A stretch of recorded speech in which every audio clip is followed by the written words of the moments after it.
At least 22 people have been killed in southwest Pakistan when Baloch gunmen targeted passengers. The attack happened overnight on a highway in Balochistan. The attackers, who blocked the inter-provincial highway in Rara Sham, forced passengers off trucks and buses before shooting them after checking their identities. The armed men also set fire to 10 vehicles. Assistant Commissioner Najib Kakkar has confirmed to Pakistani newspaper Dawn that the victims were from Punjab province and that emergency services were on the scene to transport the bodies to hospital. Meanwhile, the BLA said that it had launched an operation on highways across Balochistan, claiming to have targeted only security personnel. Baloch Army also claimed to have killed Pak Army personnel after Baloch Army ambushed the Bela camp in Balochistan. They also destroyed a key strategic bridge used by Pakistan and Chinese armies. Yesterday, the Pakistani armed forces have reportedly detained a Balochi youth from the Kalat district of Balochistan and shifted him to an unknown place. The youth, identified as Sarfaraz Ahmed, the son of Zahur Ahmed Langova, a resident doctor from Khalikabad, detained by Pak armed forces at Jahan Cross in Kalat district's Manguchar, Balochistan. Joining us for more on this story is Ambassador Ashok Sajjanar, former diplomat. We also have Major General A.K. Sivach, former head of Territorial Army, joining us live. Sumit Peer, political commentator, is also live with us on the broadcast. Let me bring you in here first. Ambassador Sajjanar, what do you make of this shocking incident which has taken place? Yeah, shocking incident it is, Uday, and as you mentioned, meaning it's not the only incident, it's not the first incident. It is, in fact, a continuation of similar incidents that have been taking place. Of course, the details are still not all that clear, because what the Pakistan authorities seem to suggest is that these were Pakistani laborers who were traveling. But that sounds very, not credible at all. And in fact, what the BLA activists have said is that these were military personnel, police personnel, the security personnel who were traveling in incognito, who were in plain clothes, and they were identified. They took quite some time in identification of the people before they were killed, because after all, they stopped about a large number of trucks and vans and buses and spoke to the people and verified their identities. So the issue is that the problem in Balochistan is getting worse, is getting even more serious and severe. Pakistan is not in a position to control it. This is really, as far as the future of the CPEC is concerned, China-Pakistan Economic Corridor, because that goes through Balochistan, and the people in Balochistan are very much opposed to it, very much against it. So whether it is the Pakistan Army or it is the Chinese along with Pakistan, none of them have really been able to deal with it in any effective manner. We've seen, even as far as the Chinese personnel are concerned, we saw whether it was the language teachers in one case, it was the engineers in a dam project nearby. So there have been lots of problems that have been going on. I think what really needs to be done is that rather than letting it only be contained in this, there are, these issues need to be raised on international platforms, in international fora. I think people really outside Pakistan and in the wide world need to know about what Pakistan is doing in terms of the human rights violations that are taking place in this region, and there needs to be some sort of movement that needs to be developed, that needs to evolve, to put pressure on Pakistan that this sort of human rights violations, they need to be curtailed, they need to stop, and the rights of the Balochi people that they have been demanding for a very, very long time, and they have been denied all that, there is pressure put on Pakistan that those rights are acceded to and they are given to the Balochi people. Yes, indeed. Let me, in fact, take that straight across to Major General Sivach as well. Major General Sivach, we certainly, have been seeing these repeated incidents, but this, of course, is an attack with a very high casualty number. What do you make of this incident, Major General Sivach, and what will the ramifications be?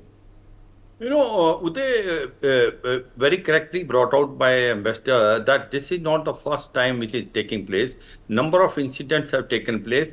But what is the root cause of these problems taking place? As far as Balochistan is concerned, this is the largest province of Pakistan, but it is the poorest. And in fact, as far as natural resources are concerned, it is again the richest. It has got zinc, it has got copper, it has got gas, it has got oil. It has also natural resources like a lot of, you can say, stones, which are very precious. But they have been totally exploited by Pakistan. And Pakistan is basically not only taken almost 15 to 20,000 youth from there, and their human right violation is the worst track as far as Balochistan is concerned. So as far as Pakistan is concerned, from the time in 1948 when they have forcibly annexed Balochistan, they have been exploiting it. And now when they made China-Pakistan economic corridor, so the people in Balochistan are thinking that it was earlier only Pakistan which was exploiting. Now it is also the Chinese. The Chinese have made this $62 billion China-Pakistan economic corridor with the help of the Pakistan. This is nothing else, though they call it a flagship project. This is the exploitation of Balochistan, because this Gwadar port which has been made, there, the fishermen used to be local, cannot go out. So they are now jobless. So the point which is coming is, there is a genuine freedom struggle which is going in Balochistan. They want a freedom from Pakistan, but rather than giving them resources, rather than giving them relaxation, they are creating a lot of other problems for the people in Balochistan by one is the human right violation they are doing. The second thing they are doing, that as far as the record is concerned, that a job which they are getting in Balochistan is only abysmal 2%. So imagine about 50 to 60% people are unemployed. They don't have any jobs in the government, and the exploitation is the highest. And the Gwadar port which has been made is also being exploited by the Chinese. And this China-Pakistan economic corridor is not to the beneficial of Balochistan, but to the beneficial of Pakistan and the Chinese. Now, this is what is the ground situation which is there. And the human right violation to an extent where 20,000 youth have disappeared. Now, whatever this Balochistan Liberation Army is doing, they are purely doing against the military of Pakistan. They are not doing against the civilians. This is the wrong propaganda which is being spread by the Pakistan authority. Because when they have stopped these trucks, they have identified, they have seen their identity, and when they were very certain that these were the ex-servicemen or the serving personnel in the civil corps, then only they have targeted them. So that point has to be very, very clear. But all said and done, one thing is very clear. Pakistan is getting the taste of its own medicine. Pakistan is the hub center of terrorism. It created terrorists not only for India, Jaise Mohammed and Hizbul Mujahideen, Lashkar-e-Toba. It also created terrorists as Sunni militant in Iran, Jaish al-Adad, and they are also creating problem for as far as Afghanistan is concerned. So as on today, whatever is happening in Khyber Pakhtunkhwa in terms of basically Tehrik-e-Taliban Pakistan, and what is happening as a freedom struggle, a very genuine freedom struggle in Balochistan, it is all being done because the atrocities which have been committed by Pakistan over a period of time. And to me, it looks like that the way the situation are going, Uday, a time is not far off when there will be a civil war type situation and Pakistan will be divided into four. One is Khyber Pakhtunkhwa, Balochistan, Sindh and Punjab. And as we keep on saying, POJK and Gilgit-Baltistan, which is a legally part of India, where there is a movement going on that they want to join India. I am sure that in time to come, it will become a part of India. So the overall, one can say, the situation in Pakistan is critical for 2-3 reasons. One is that there is a terrorism which is spreading its wing, then there is a political instability, there is an economic crisis, and people are on the street against the present government because it has failed in all respect to govern it effectively and efficiently. Uday. Let me get in Sumit Peer as well for his perspective on this story. Now, Sumit, these attacks, of course, continue. In this, the casualty figure is quite high. But, is this matter and this issue being handled effectively by Pakistan? Uday, thank you very much for having me on your show. Well, with all the personal grief for the lives lost, which is just a human to human thing. But the good news here is that Pakistan will lose Balochistan soon. It's a matter of time. Look, Balochistan, Pakistan was only controlling 42% of the area. Most of the area was controlled by BLA and Majid Brigade and all of these guys. They were controlling it. Today, the first and the most important thing is that this is the canard which they are trying to spread, that civilians are being targeted. There's no civilian targeted by BLA. I'm quoting you from the press release of BLA. There are a couple of things which have to be put in perspective. They attacked the camp in that Balay place or somewhere. Now, in that camp, they killed 40 people. It was a Fidayeen attack by the Majid Brigade. They killed 40 Pakistan Army personnel there. Then elsewhere, they have killed 62. So the total casualties, which BLA official press statement claims as on date right now, is 102 Pakistani military personnel are slaughtered today, aaj ke din. They have more than 22 Fojis with them and they have some police walas with them. They have not touched any of the civilians. They are not touching civilians because whom will they touch as a civilian there? Balochis are not going to touch Balochis there. And this is the canard which they are trying to spread. In fact, some sources are claiming, I cannot vouch that with authenticity, but some sources are claiming the people who were attacked, the so-called civilians who were attacked, they were Chinese nationals or Chinese engineers which they were attacked because they were trying to interfere in the Balochistan's internal affairs, and Balochs don't want the CPEC to control. And let's not forget, Mr. Donald Lu in US Senate said, we will make sure that the CPEC never sees the light of the day. I'm quoting Mr. Donald Lu. So there are a lot of forces which are in work there, and the airport which was built by Chinese, Uday, is already given to Americans. Chinese were very sulky. We built the airport, you never let us use the airport. Gwadar is the world's most underutilized port as on today. World's most underutilized port as on today. There's no traffic there. The people are discontented. China wanted to move 1 million. 10 lakh Chini and settle them in Gwadar, which BLA objected, which Majid Brigade objected. And today, what is the position? If you see the videos, there are numerous trucks and buses which are burning.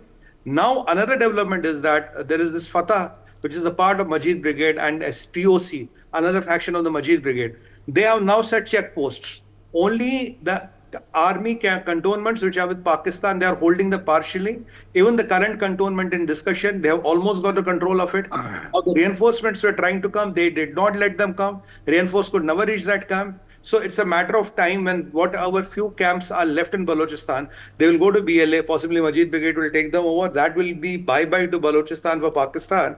And that will be a big, big setback for Pakistan Army. Today, the condition is following. Police cannot protect itself in Balochistan. Army cannot protect itself in Balochistan. Cantonments are vulnerable in Balochistan. All the checkposts are now manned by BLA, Fatah and STOC.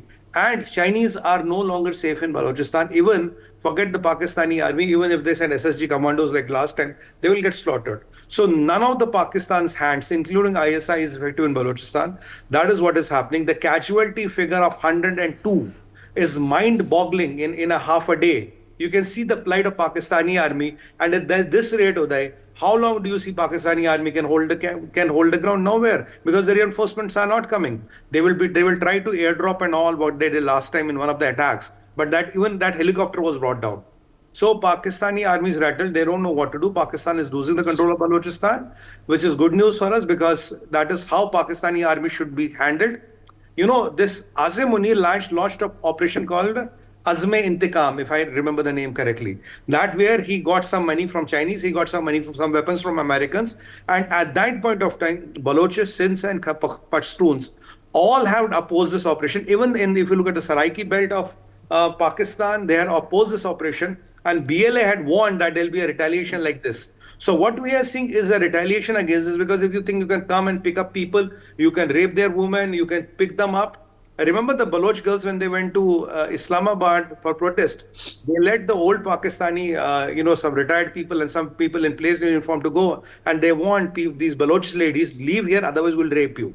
This is how Pakistan treats, and this is what they've got the right treatment today. At a human level, we feel sorry for the people who lost their life because they're also soldiers of their country. But this is what is the colossal failure of political leadership, military leadership, and Azme Intikam, so-called Azme Intikam operation of Asim Munir. So Balochistan is slipping from Pakistan, and they have nowhere to hide. It's a matter of time. Whatever posts they have left, whatever cantonments they have left, even this one is now 60% controlled by BLA. Once these all are gone, Uday, Pakistan will have no control over Balochistan, and that is what exactly will be the last nail in Pakistan's coffin. Then when Balochistan comes, you will have same thing happening in KPK, will have same thing happening in Sindh, and ultimately even the Saraiki belt will have problems. Minus Punjab, they'll have problems everywhere. And what my sources are telling me, even TTP is controlling 70 to 80% of the KPK, even as on date. So if KPK is gone, here Baloch are here taking, Sindhis will do what they are supposed to do. So with Punjab minus Saraiki belt, what is left with Pakistan? It's a tale of misery, and it is, कहते हैं ना हिंदी में, चुल्लू भर पानी में डूबने वाली बात है पाकिस्तान आर्मी की. You lost 102 men to 20 militants. BLA says we are 20 to 30 militants. You lost 102 men to 20 and 30 militants in a day. This is what your Pakistan army is made of, make of, and this is what you will come and defeat in me. This is what you will do Ghazwa Hind with. Okay. What about now the situation going forward, Ambassador Sajjanar? Because the fact, of course, is that the BLA is continuing to patrol the various highways. They've launched their operation. They say they're not going to back down, but the army also reportedly has detained this youth. This youth is missing. So the confrontation likely to continue. What do the next couple of weeks look like then? Yeah, I think there's going to be, as you said, the situation is not only likely to continue, but I think definitely worsen as far as the Pakistan security forces are concerned. Pakistani military personnel are concerned, as the other two panelists have also said, that Pakistan army is on the back foot. Pakistan is on the back foot. They have really not been able to achieve any significant successes acting against the BLA. And you would recall that, from the ramparts of the Red Fort some years ago, Prime Minister Modi had spoken about the dire situation as far as Balochistan is concerned. And there had been sort of, sentiments and voices that had been raised by Karima Baloch. She was there in Canada, and she had said that, India needs to raise its voice against the human rights violation that have been taking place in Pakistan by the Pakistan army. So I think whatever is happening in Pakistan, of course, it has its own momentum, it has its own reason, it has its own rationale. But I think India needs to give it a very serious thought, because there are a large number of Balochis who are present outside Pakistan who are trying to sort of, raise this issue, and whether, Indian, some elements of Indian intelligentsia, intellectual society, they can work with them so that this is put up more in the consciousness of the world, of the people, that this is what is happening there, and it is totally neglected place, totally neglected area. The international community, it doesn't seem to be, they have all the time for talking about the so-called human rights violations taking place in different countries, in different regions. But Balochistan seems to be totally neglected by such elements. So, whether it is India, we are the neighboring country. We know that the Maharaja of Kalat, he wanted, to come to India after, at the time of the Indian independence in 47, 48. And there were moves for that, and there was no positive response that had gone from India. So, whether India also has some responsibility to that effect. And in fact, if there is insecurity and instability in our neighborhood, it has an adverse impact as far as we are concerned.